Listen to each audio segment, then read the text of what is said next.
बिस्मिल्लाहिर्रहमानिर्रहीम। अस्सलाम वालेकुम स्टूडेंट। तो कैसे आप लोग, उम्मीद करता है सबके सब ठीक होंगे।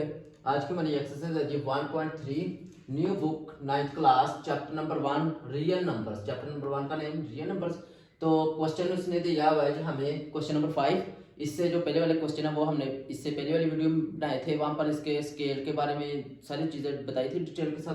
और यहाँ पर क्वेश्चन नंबर 5 उसमें वो क्या कह रहा है, द वेदर मौसम इन लाहौर लाहौर में वास था अनयूजली आमतौर पर वार्म गर्म ड्यूरिंग दौरान द समर गर्मियों ऑफ 2024-2025। वो कह रहा है कि लाहौर का जो 2024 के दौरान जो टेम्परेचर था आमतौर पर वो गर्म था। ठीक है, अब वो कह रहा है द टीवी न्यूज रिपोर्ट जो उसने यानी कि दरियाफ्त किया टेम्परेचर एज हाई एज 48। वो कह रहा है कि जो टीवी न्यूज़ था, जो कोई भी न्यूज़ था, उसने जो टेम्परेचर नोट किया था वो था 48 डिग्री सेल्सियस, यानी कि गर्म था उस दौरान। ठीक है, जितना भी गर्म था। आगे वो कह रहा है बाय यूजिंग इस्तेमाल करेगा फार्मूला आपको स्क्रीन के ऊपर नजर आ रहा है। यहाँ पर उसने लिखा degree Fahrenheit equal 9/5 degree Celsius plus 32 यानी कि 32। ठीक है, आगे find the temperature as Fahrenheit scale. बहुत इंतहाई आसान क्वेश्चन है। ठीक है, वो कह रहा है कि ये वाली जो आपको वैल्यू दी गई है ना, ये वाली वैल्यू, इस वैल्यू को आपने इस फार्मूले के अंदर पुट करना है और वैल्यू निकाल देनी है। ठीक है, सीधी सीधी बात है। अब यहाँ पर देखें हमारे पास इसने जो टेम्परेचर दिया हुआ है, हमें पहले ये लिख लेते हैं टेम्परेचर वो उसने हमें 48 डिग्री सेल्सियस दिया हुआ है। आगे वो फार्मूला हमने ये वाला Fahrenheit equal 9/5 degree Celsius plus 32, ये वाला फार्मूला है जी। तो बच्चों हमने करना क्या कि ये वाली जो वैल्यू है ना, ये वाली जो वैल्यू 48 सी की यानी कि डिग्री सेल्सियस, वो हमने यहाँ पर पुट कर देनी है। तो देखिए डिग्री फ़ारेनहाइट वैसे आ गया 9/5, ये भी वैसे आ जाना है। अब यहाँ पर जो डिग्री सेल्सियस है इसकी जगह पर ये वैल्यू पुट कर दें। ठीक है, अब यहाँ पर देखिए डिग्री सेल्सियस और 9, यहाँ पर कोई प्लस माइनस की लामत है नहीं, तो इसका मतलब ये क्या हो रहा है आपस में मल्टीप्लाई, तो हमने यहाँ पर मल्टीप्लाई कर देना है। आगे प्लस 32 वो वैसे का वैसे आ जाएगा। अब नेक्स्ट क्या करना है, यहाँ पर दो चीजें आएंगी। या तो आप लोग 9/5 को पहले डिवाइड करवा लें कैलकुलेटर के ऊपर। ठीक है, जब इन दोनों को डिवाइड करवाएंगे जो आंसर आ जाएगा उसको इसके साथ मल्टीप्लाई करवा दे। अगर वैसे नहीं करना तो फिर आपके पास एक ये भी है कि ये 48 है, इसको 9 के साथ मल्टीप्लाई करवा दे। ठीक है, जैसे कि देखिए 48 को 9 से मल्टीप्लाई करवाएंगे तो वो आपके पास आ जाएगा 432, यानी कि ये वाला ओवर के नीचे क्या था 5 वैसे का वैसे आ जाएगा प्लस 32 आ जाएगा। ठीक है, आप लोगों ने 6-7 क्लास में ना बोर्ड मास रूल पढ़ा होगा। उसमें क्या होता था बोर्ड मास रूल में, सबसे पहले कि हम लोगों ने सबसे पहले डिवाइड के बाद मल्टीप्लाई के बाद प्लस के बाद माइनस, ये वो वाला काम मैं बता रहा हूँ। सबसे पहले इनको डिवाइड करवाना है तो डिवाइड यहाँ पर भी ऐसे भी हो जाता है। ठीक है, जब दो चीजें डिवाइड हो रही हो, जैसे यहाँ पर 9 और 5 डिवाइड हो रहा है, इधर 48 और जिसके ओवर के नीचे कुछ ना हो तो 1 होता है। ठीक है, हम लगा सकते हैं। तो ये वाली अगर कोई चीज आपस में कैंसिल हो तो कैंसिल कर दो, नहीं तो ऊपर वाले को आपस में मल्टीप्लाई करा दो, नीचे वाले को आपस में। ठीक है, तो मैंने क्या किया वही वाला 48 को 9 से मल्टीप्लाई करा, ये वाले ओवर के नीचे 5 था तो 5 आ गया। अब नेक्स्ट क्या करना है, अब आप लोग कैलकुलेटर के ऊपर 432 को, ठीक है 432 को इस 5 के ऊपर डिवाइड करवाएं, यानी कि 432 से डिवाइड 5 करवा दे तकसीम। तो जब आप ये काम करोगे वो आपके पास आंसर आ जाएगा 86.4 प्लस 32। अब हमारे पास ये वाला आंसर आ चुका है। अब यहाँ पर क्या करना है, दोनों चीजें देखो 86.4 आगे प्लस है, यानी कि ये 32 और ये वाली वैल्यू दोनों आपस में प्लस हो रही है, ऐड हो रही है, जमा हो रही है। तो हम इन दोनों को जब ऐड करेंगे हमारे पास आंसर आ जाएगा, मैं ऊपर कर लेता हूँ फ़ारेनहाइट डिग्री वो आ जाएगा। अब जब इन दोनों को ऐड करेंगे तो वो आपके पास आंसर दे देगा कैलकुलेटर 1.4। ठीक है, ये वाला 118.4, यानी कि ये वाला आपके पास आंसर आ जाएगा। अच्छा, तो बच्चों नेक्स्ट है हमारे पास क्वेश्चन नंबर 6। क्वेश्चन नंबर 6 में वो क्या कह रहा है, the sum of the ages of the father and son is 72 years. वो कह रहा है कि द सम जमा करें ऑफ एजेस, एज को, उम्रों को, ठीक है, ऑफ द फादर बाप एंड सन बेटे की इज 72। वो कह रहा है कि आपने बाप और बेटे की उम्र को जमा करना है, वो 72 के इक्वल रखना है। ठीक है, आगे वो कह रहा है 6 ईयर अगो, 6 साल पहले क्या था, द फादर, जो बात था, एज वाज 2 टाइम्स यानी कि 2 गुना थी बाप की उम्र, कितने साल पहले? 6 साल। आगे the age of the son, बेटे से, what was the son age 6 year ago, तो उस वक्त 6 साल पहले जो बेटे की उम्र फिर क्या होगी, ठीक है। तो यहाँ पर देखें क्वेश्चन को मैंने सोल्व किया है, सोल्यूशन लेट कर लेना। सबसे पहले आप लोगों ने एज ऑफ सन, ठीक है, आप लेट कर लिया है, सबसे पहले एज ऑफ सन लिखो। एज ऑफ सन हमारे पास हमने फर्ज कर लिया, लेट कर लिया, एक्स है जी। फिर एज ऑफ फादर वो हमने वाई पुट कर लिया, लेट कर लिया, ठीक है। आगे फिर हमने क्या, उसने क्या कहा था, क्वेश्चन की कंडीशन के मुताबिक द सम जमा करे एज ऑफ फादर एंड सन। तो देखिए एक्स ये वाली बेटे की उम्र थी प्लस वाई ये फादर की थी, तो हमने इन दोनों को प्लस कर लिया, ऐड कर लिया, जमा कर लिया 72 की इक्वल, और ये वाली इक्वेशन आपने बना लेनी। आगे क्या है जी, 6 ईयर अगो यानी कि 6 साल पहले, 6 साल पहले वो क्या कर रहा है, 6 ईयर अगो, यहाँ पर देखिए जो उसने हेडिंग में कहा हुआ है, ठीक है, वो कह रहा है 6 साल पहले, 6 ईयर अगो 6 साल पहले। एज ऑफ सन हमने 6 साल पहले जो बेटा था उसकी उम्र एक्स में से 6 माइनस कर दिया, फिर इसी तरह एज ऑफ फादर उसमें से भी माइनस कर दिया है, ठीक है, यानी कि दोनों में से माइनस कर दिया। अब आगे क्या करना है, according to the given question, यानी कि जो क्वेश्चन में उसने बताया गिवन उसके मुताबिक क्या था कि वो क्या कर रहा था, the father age was 2 times, यानी कि जो फादर है वो बेटे से 2 गुना बड़ा है, ठीक है। तो देखें हमने y माइनस 6 इक्वल बाप बड़ा था 2 गुना, किससे, बेटे थे, तो हमने 2 से मल्टीप्लाई करवा दिया बेटे की उम्र को, ठीक है। तो यहाँ पर देखिए y माइनस 6 वैसे आ गया, इक्वल 2 को अंदर मल्टीप्लाई करवाया, 2 को x से मल्टीप्लाई करवाएंगे 2x, फिर 2 को 6 से कराएंगे, सबसे पहले यहाँ पर माइनस है, तो यहाँ पर देखिए यहाँ पर कोई लंबना हो तो प्लस होती, प्लस माइनस, ठीक है, और यहाँ पर प्लस माइनस माइनस 2 6 था 12 हो गया, यानी कि अंदर 2 को मल्टीप्लाई करवा दी, ये वाली आ गई। अब 6 इधर माइनस क्या है, जब इक्वल के दूसरी तरफ जाएगा तो ये हो जाएगा प्लस का, तो यहाँ पर देखें y इक्वल्स 2x ये वाला माइनस 12, आगे ये प्लस 6 इधर माइनस का था उस तरफ जाकर प्लस हो गया, ठीक है। अब नेक्स्ट क्या करना है जी, y वैसे आ जाएगा, 2x वैसे आ जाएगा 12 में से, जहां पर देखिए एक वैल्यू माइनस में है एक प्लस में है, जब इस तरह की चीज हो, एक प्लस की हो एक माइनस की हो, तो आपने बड़े में से छोटी वैल्यू निकाल दो। 12 में से 6 निकाल दिए, 6 रह गए पीछे, बड़ी के साथ कौन सी वैल्यू थी, माइनस की थी, तो वो वाली माइनस आ जाएगी, ठीक है। और ये वाली इसको आपने क्वेश्चन नंबर 2 का नाम दे देना है। अब यहाँ पर करना क्या है कि ये वाली जो वैल्यू हमने निकाल ली है y की, क्वेश्चन नंबर 2 बन गई है, इसको हमने पुट कर देना है, ये वाली जो क्वेश्चन नंबर 1 है ना इसके अंदर, यहाँ पर y की वैल्यू 2x माइनस 6 है, पुट इन क्वेश्चन 1 कि ये वाली जो वैल्यू इसको हमने क्वेश्चन, यहाँ पर देखिए ये वाली जो क्वेश्चन 1 थी इसको मैंने यहीं पर लिख लिया वैसे का वैसे, x प्लस वाई इक्वल 72। अब यहाँ पर ये y था, y की वैल्यू थी, अब यहाँ पर इस क्वेश्चन में y है ना, उसकी जगह पर हमने ये वाली वैल्यू पुट कर देनी y की जगह पर, ठीक है। यहाँ पर देखिए x वैसे आ गया, y था, y की जगह पर हमने क्या लिख दिया, ये वाला 2x माइनस 6, 2x माइनस 6 आगे इक्वल 72 ऐसे आ गया। अब नेक्स्ट क्या है जी, 6 इधर माइनस का है, इक्वल के दूसरी तरफ जाकर क्या आ जाएगा, प्लस का, ठीक है। 2x और 1x कितने हो जाएंगे, 3x, ठीक है। आगे 72 और 6 को ऐड करेंगे 78 और 3x वैसे का वैसे आ गया नीचे। अब 3 इधर मल्टीप्लाई हो रहा है, x और 3 के दरमियान यहाँ पर कोई भी प्लस या माइनस की लामत है, यहाँ पर नहीं है, तो इसका मतलब जब दो नंबर लिखे उनके दरमियान प्लस माइनस ना, तो वो दोनों नंबर आपस में मल्टीप्लाई होंगे।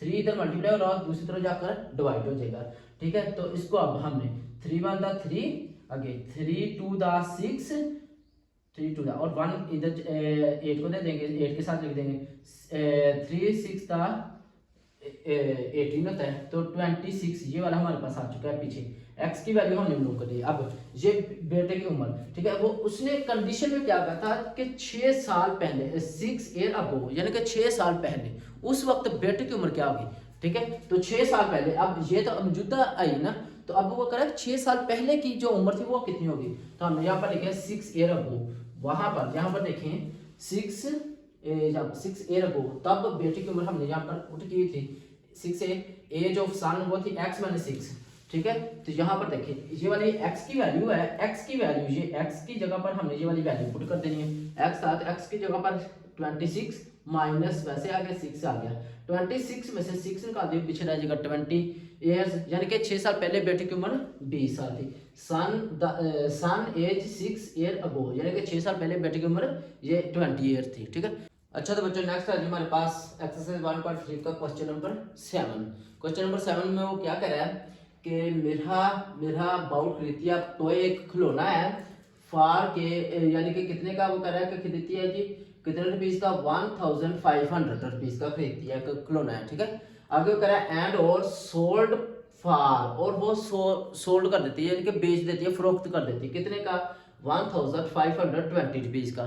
ठीक है, आगे वो कह रहा है what was the her profit percentage, तो उसकी वो कह रहा है कि प्रॉफिट परसेंटेज मालूम करो कि उसके जो उसने खिलौना खरीदा है और फिर बाद में बेच दिया है सेल कर दिया है तो उसकी जो परसेंटेज मुनाफा हुआ है प्रॉफिट हुआ है वो कितने फीसद हुआ है। ठीक है, तो कितने परसेंटेज हुआ है तो वो हमने परसेंटेज इसकी मालूम करनी है। तो सबसे पहले आपको बताता चलूँ कि ये वाली जो परसेंटेज का फार्मूला था वो मैंने इससे पीछे वाली जो वीडियो थी उसके अंदर इसके फार्मूले बताए थे। ठीक है, आप वहां पर देख सकते हैं कि ये फार्मूले थे। अब हम जहां पर इसको सोल्व करते हैं तो इंतहाई आसान क्वेश्चन है। तो सबसे पहले देखिए जी उसने कॉस्ट प्राइस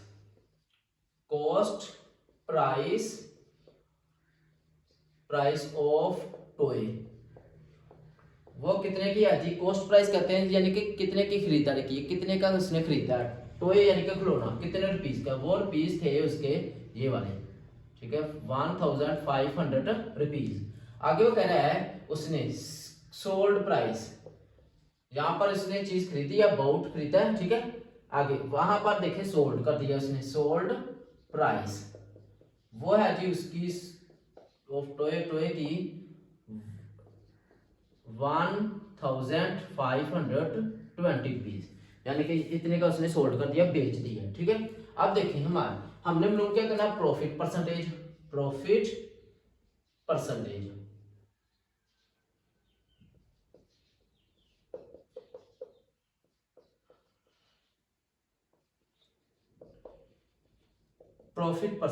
ये वाली चीज हमने मालूम करनी है।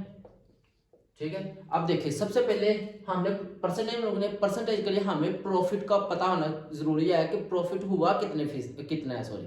ठीक है, यानी कि प्रॉफिट कितना हुआ मुनाफा कितना हुआ है। तो उसके लिए अब यहाँ पर एक और चीज बताता चलो अगर आप पूरे लफ्ज ये नहीं लिखना चाहते कॉस्ट प्राइस तो आप इसकी जगह पर ये भी लिख सकते हैं सीपी यानी कि सी से मतलब कॉस्ट पी से प्राइस सीपी इक्वल ये वैल्यू लिख दो। ठीक है, आगे यहाँ पर एस पी लिख दो एस यानी कि सेलिंग प्राइस जो सोल्ड होता है। ठीक है, एस से मतलब सोल्ड पी से प्राइस आगे ये वाली वैल्यू लिख दो। अगर आप इस तरह भी कर सकते हो इस तरह भी सही हो जाएगा। ठीक है, अगर आप पूरा लफ्ज ये वाला नहीं लिखना चाहते तो आगे यहाँ पर उसने कहा प्रॉफिट परसेंटेज करना। सबसे पहले हमें प्रॉफिट का पता होना चाहिए। प्रॉफिट बराबर होता है जी प्रॉफिट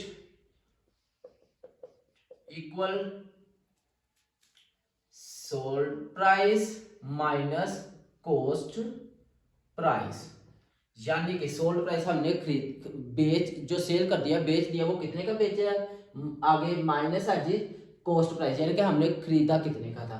तो ये वाला देखिए एस पी यानी कि एस से मतलब सोल्ड पी से प्राइस वो था हमारे पास 1520 रुपीज माइनस है जी हमारे पास कॉस्ट प्राइस वो था हमारे पास 1500 रुपीज। अगर हम इसमें से ये माइनस करते हैं तो हमारे पास पीछे आ जाएंगे ₹20 यानी कि हमें कितना प्रॉफिट हुआ है 20 रुपीज हुआ है। ये हमारे पास प्रॉफिट आ चुका है। अब हमने इसका असल उसने कहा था कि इसकी आपने मालूम करनी है परसेंटेज। ठीक है, परसेंटेज का फार्मूला क्या होता है प्रॉफिट परसेंटेज इक्वल होती है जी profit over cost price multiply by 100%। ठीक है, ये वाला फार्मूला था प्रॉफिट परसेंटेज निकालने का। यहाँ पर प्रॉफिट कितना वो लिख देनी है कॉस्ट प्राइस यानी कि हमने खरीदारी कितने की थी खिलौने की मल्टीप्लाई करवाते हैं 100% के साथ। यहाँ पर देखते हैं हम लोग प्रॉफिट ये वाला हमें प्रॉफिट निकाल लिया था। यहाँ पर देखिए प्रॉफिट का फार्मूला यहाँ पर प्रॉफिट आ गया वो है 20 ओवर के नीचे कॉस्ट प्राइस यानी कि हमने खरीदारी कितने की थी वो ये वाली है हमारे पास 1500 मल्टीप्लाई हमने 100 के साथ करवाना होता है जी फीसद। ठीक है, अब यहाँ पर देखिए ये वाले 2 जीरो इन 2 जीरो से कैंसिल हो जाएंगे। आगे कैंसिल करते हैं 5 के टेबल पर 5 3 दा 15 और 5 4 दा 20। अब कुछ बच्चे सोचेंगे कि यहाँ पर 5 से कैसे कैंसिल होता है। याद रखें जब किसी वैल्यू का आखिरी नंबर 5 और दूसरा 0 तो ये दोनों नंबर 5 के टेबल पे कैंसिल हो जाते हैं। अगर किसी वैल्यू के यहाँ पर 0 था यहाँ पर 5 था तो ये दोनों नंबर 5 के टेबल पे कैंसिल हो जाते हैं। अगर आप लोग ऐसे नहीं करना चाहते, ठीक है, आप लोगों ने कैलकुलेटर के ऊपर डायरेक्ट भी कर सकते हो। इन दोनों को डिवाइड करवाओ, सॉरी 20 डिवाइड 1500 इस पूरी वैल्यू को, यानी कि कैंसिल ना करो, फिर पूरे 20 को डिवाइड करवा दो 1500 पर, जो आंसर आ जाए उसको 100 के साथ मल्टीप्लाई करवा देना, तो आपके पास सीधा आंसर आ जाएगा। आंसर क्या आएगा आप देखिए यहाँ पर, ये हमारे पास 4/3 है, तो हम इसको थोड़ा आगे कर लेते हैं सोल्व, इक्वल 4/3। अब यहाँ पर फीसद वो वाली लिख लेनी है। अब यहाँ पर 1 था, ये वाला 4 1 था, 4 होता इसलिए मैंने लिख दिया। अब जब आप इन दोनों को डिवाइड करोगे 4/3 को, तो वो आपको आंसर दे देगा 1.33%। आगे 3 चलते जाएंगे, आपने पॉइंट के बाद 2-3 नंबर लिख लो तो ठीक हो जाता है, ठीक है। अब यहाँ पर ये वाली चीज थी कि आप इन दोनों को पहले जैसे थे 20 और 1500 पूरी वैल्यू इसको डिवाइड करवाओ, जो आंसर आएगा इसको 100 के साथ मल्टीप्लाई करवा दो, तो आपके पास सीधा ये वाला आंसर आ जाएगा। तो और ऐसे भी क्वेश्चन बिल्कुल सही होगा, कोई गलत नहीं होगा, ठीक है जी। अच्छा तो बच्चों नेक्स्ट है जी हमारे पास question number 8।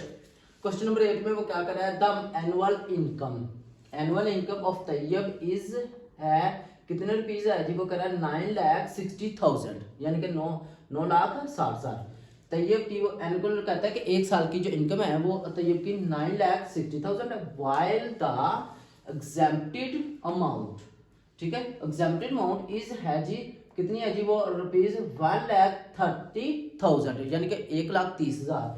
How much exempted amount जो होती है, ये वाली जो अमाउंट मैंने अंडरलाइन किया है, ये वाली जो अमाउंट होती है एग्जेम्प्टेड अमाउंट, इसको कहते हैं वो अमाउंट होती है जिसके ऊपर आपने टैक्स नहीं देना होता, ठीक है, कोई चीज नहीं देनी है, ये वाली वो अमाउंट है जिसके ऊपर इसने टैक्स नहीं देना। अगर कह रहा how much tax would he have to pay at the rate, वो रेट ऑफ 0.75%। वो कह रहा है कि जो बाकी अमाउंट होगी ना, यानी कि ये टोटल अमाउंट है उसकी एक साल की, उसमें से ये वाली जो अमाउंट है इसके ऊपर उसने टैक्स नहीं देना, ठीक है, इतनी। और वो कह रहा है कि जो बाकी अमाउंट होगी उसके ऊपर जो उसने टैक्स देना ना वो इतने परसेंट देना है, ठीक है, ये वाला जो, तो वो कितने रुपीज होंगे, यानी कि उसने हमें परसेंटेज बताइए, हमने रुपीज में करने के कितने रुपीज होंगे जो बाकी अमाउंट को उसने टैक्स देना है।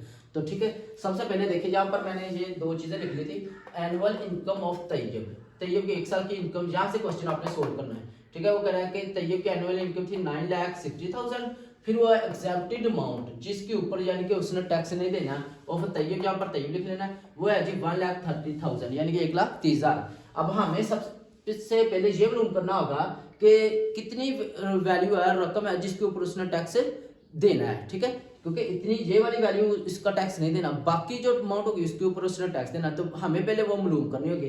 तो उसको मालूम करने का आसान मेथड ये है कि आपने टोटल अमाउंट में से 9,60,000 माइनस कर दो 1,30,000, ठीक है। अब देखिए इसमें से ये वाली वैल्यू हम जब माइनस करेंगे तो हमारे पास आ जाएगा आंसर 8,30,000। कैलकुलेटर के ऊपर आप करके देखें, आप लोगों ने क्या लिखना है, कैलकुलेटर के ऊपर ये वाली वैल्यू लिख देनी है माइनस ये वाली वैल्यू लिख दें, तो आपके पास आंसर ये वाला आ जाएगा। अब हमने इसको क्या करना है, 83,000 यानी कि 8,30,000, इसको मल्टीप्लाई करवा दो आप लोग 0.75 जो परसेंटेज है इसके साथ। अब यहाँ पर आपको मैं आसान हल बताता हूँ, तो आप लोगों ने क्या करना है, 30,000 मल्टीप्लाई 0.75। यहाँ पर देखें, अब ये वाला जो परसेंटेज है हम इसको क्या करते हैं, अब देखिए जो परसेंटेज अब खत्म करते हैं ना, जब परसेंटेज नहीं लगानी होती इसकी जगह पर आ जाता है 1/, या इस तरह करवा दो, इसको 100 के साथ ना डिवाइड करवा दिया जाता है, ठीक है। आप लोगों ने परसेंटेज खत्म की, परसेंटेज 75 के साथ थी, 75 के साथ परसेंटेज खत्म की, ओवर के नीचे 100 के साथ डिवाइड करवाना होता है, ये वाला फार्मूला होता है। अब आप लोगों ने क्या करना है, ये वाले जो 2 0 हैं आपने इन 2 0 से कैंसिल कर देनी है, ठीक है। बाकी हमारे पास पीछे क्या रह जाएगा, ये वाली जो अमाउंट है ये वाली, यानी कि हमारे पास 8,300 इसको 0.75 के साथ, ये वाला 0.75 के साथ मल्टीप्लाई करवा दें, तो आपके पास कैलकुलेटर के ऊपर आप जब ये वाला काम करोगे तो आपके पास आंसर आ जाएगा 6225, यानी कि ये वाली जो अमाउंट होगी इतने रुपीस का आपने टैक्स से इतने रुपीस टैक्स अदा करना है, किस वाली वैल्यू का, इस वाली वैल्यू का। अच्छा तो बच्चों नेक्स्ट आज हमारे पास क्वेश्चन नंबर 9। उसमें वो क्या कह रहा है कि क्वेश्चन नंबर 9 में find the compound markup. Compound markup पे आपने फाइंड करना है ऑन रुपीस, कितने रुपीस है, वो कह रहा है 3,75,000, ठीक है, यानी कि 3,75,000 फॉर 1 ईयर, एक साल में, ठीक है। आगे एट द रेट, रेट उसने दे दिया हमें 14% है। आगे कह रहा है कंपाउंडेड एनुअली, यानी कि एक साल के लिए। अब यहाँ पर आपने करना क्या है जी, सबसे पहले देखें आप लोगों ने इसको अमाउंट लिख लो, AMOUNT, अमाउंट हमारे पास कितने रुपीज है, 3,75,000, ठीक है।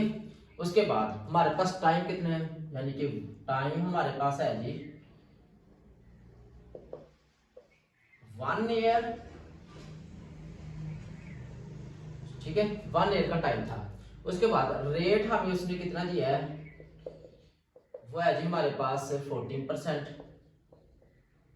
ठीक है, ये वाला उसने हमें रेट दिया है। अब इस तरह के क्वेश्चन को सोल्व करने के लिए एक फार्मूला आता है, फार्मूला मैं आपको बता देता हूँ, ये वाला अमाउंट